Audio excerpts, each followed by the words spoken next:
I'm going to talk about two breakdowns tonight.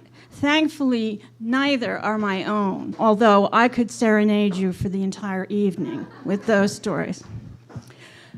My stories are about a breakdown as a therapist, me, and a breakdown of a car, mine.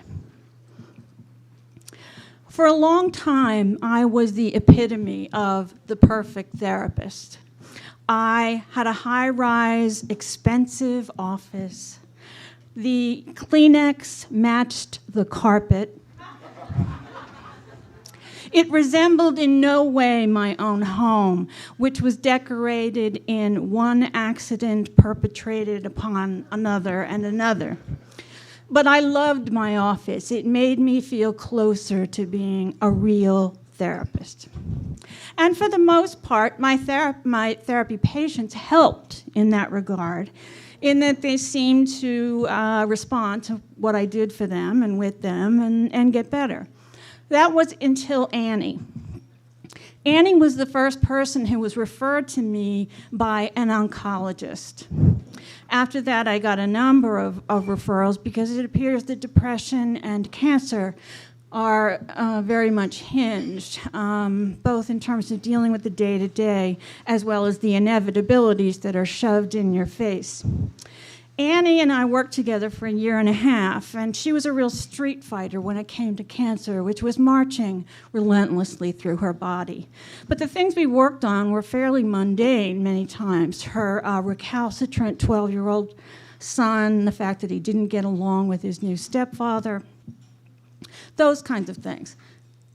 Unfortunately, her breast cancer metastasized again, and it metastasized to her brain. And at this point, it was decided that there be no more treatment. Annie came in to my office to tell me that.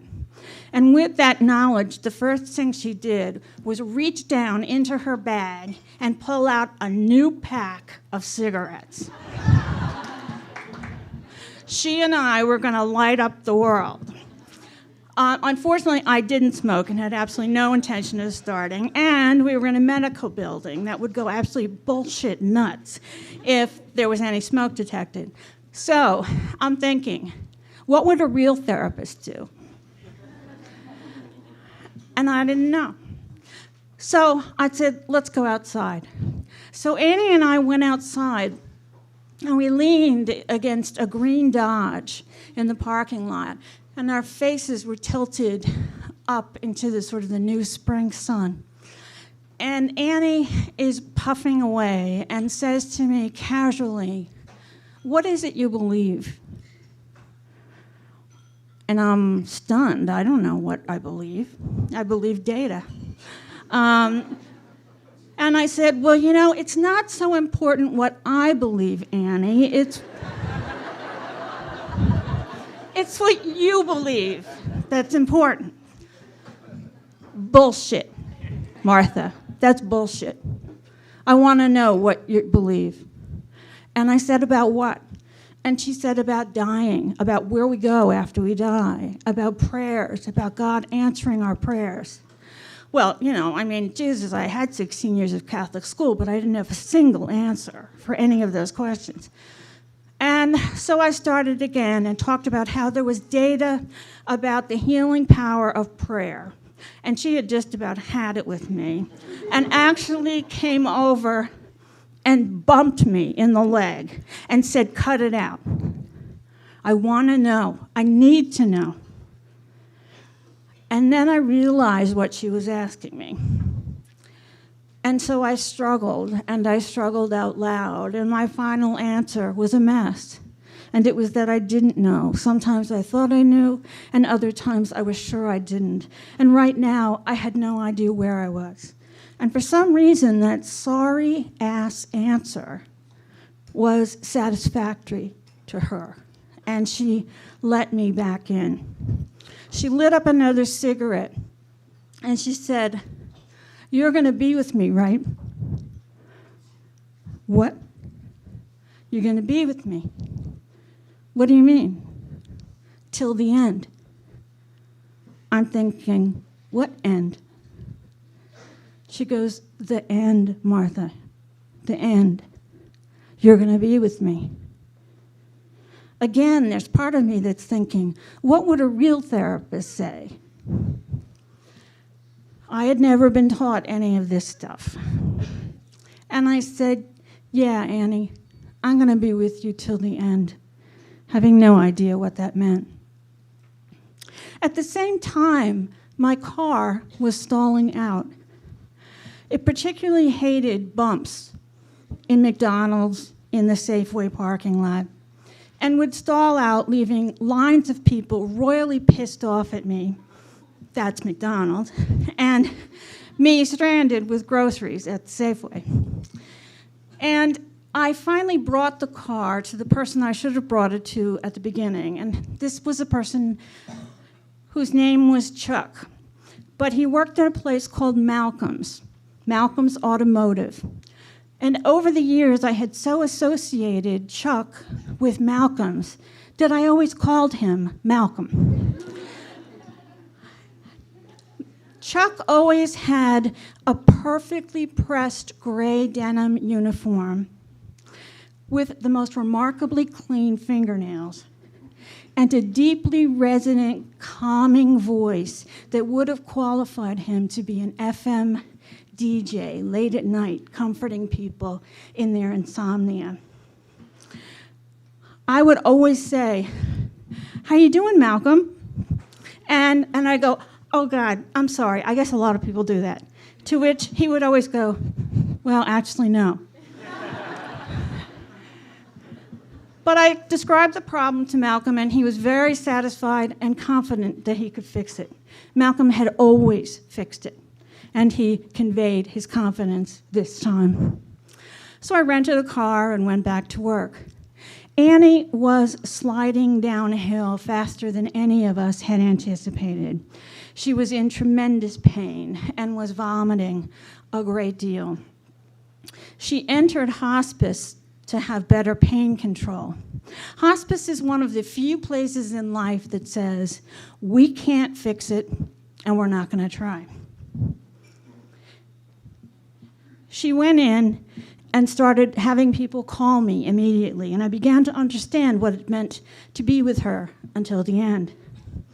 And at night, after work, I would take my rental car and drive to hospice, and I would sit with her, always wondering, what would a real therapist do? She got worse and worse so that she was blind, and she was in a great deal of pain, and I would struggle to know even what therapeutic thing could I possibly do with her. And when I ran out of stories to tell her, I resorted, and you'll see how pathetic this is in several seconds, I resorted to singing in her ear. Because we had, over time, for meditations of pain control, used things, and we had used, in the beginning, Steve Winwood's Roll With It, Baby. In the beginning, that song is a vibrant, rocking rebellion about taking charge and moving on. But at the end, it's very different. And I would lean over and whisper into her ear, "Then you'll see love can be so nice. It's just a step up to paradise. You just roll with it, baby." And she would squeeze my hand, and I would know that she heard me. The next day, Malcolm called and said, "Things aren't going well. I can't get the car to stall." I'm saying, "Did you take it to Safeway? Did you go to McDonald's?" He made me very anxious in his impotence. He said, "We've done all those things, but I'll call you tomorrow." So the next morning, I get a call from Malcolm. He says, "I'm sorry. We've done everything we can. Everything. And we can't find the problem. And if we can't find it, we can't fix it." It's as simple as that. And I was furious. I said, what do you mean you can't find it, you can't fix it? Mechanics can always do more. Fast talk me, cheat me, deceive me. But don't say there's nothing more you can do, Chuck. And he said, I'm really sorry. And I believe he was, but it didn't help. That evening, I went to visit Annie at the hospice, and she was in terrible shape, and I knew by her breathing that she was not long for the world. But in a moment of lucidity, she held my hand, and she said, I want you to know something. I want you to know the best thing you ever said to me. And I'm thinking, well, thank God, finally we're going to hear a therapeutic intervention somewhere that was, And she said, remember when the cancer came back the third time? Remember what you said? And I said, no, I don't. And she said, you got really choked up, and you said, this really sucks.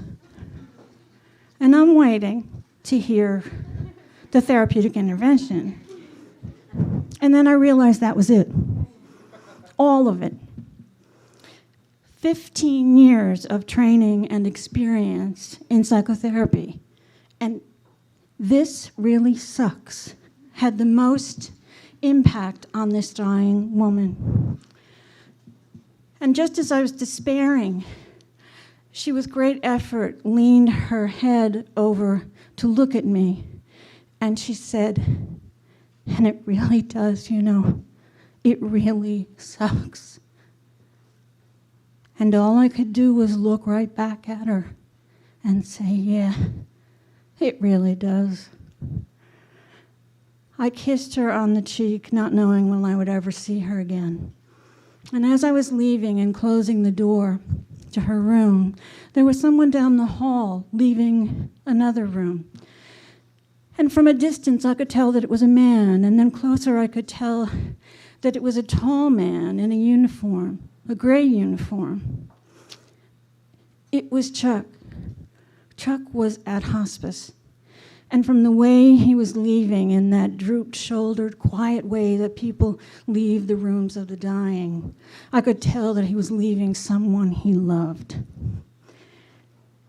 I wanted to run to this man I had had such violent fantasies about all day. I wanted to run to him. I wanted to wrinkle his perfect uniform. I wanted to hug him and say, I get it, Chuck. I get it. Some things just can't be fixed, can they? But I didn't. I watched him get into his pickup truck and drive away. Annie died the next day, and I stood by her bed as her priest said his prayers. My car got better. It never stalled again. I don't get it. I don't understand how a car gets better with nobody's help, and how a person doesn't get better with everybody's. But I'm learning that there's a lot I don't understand.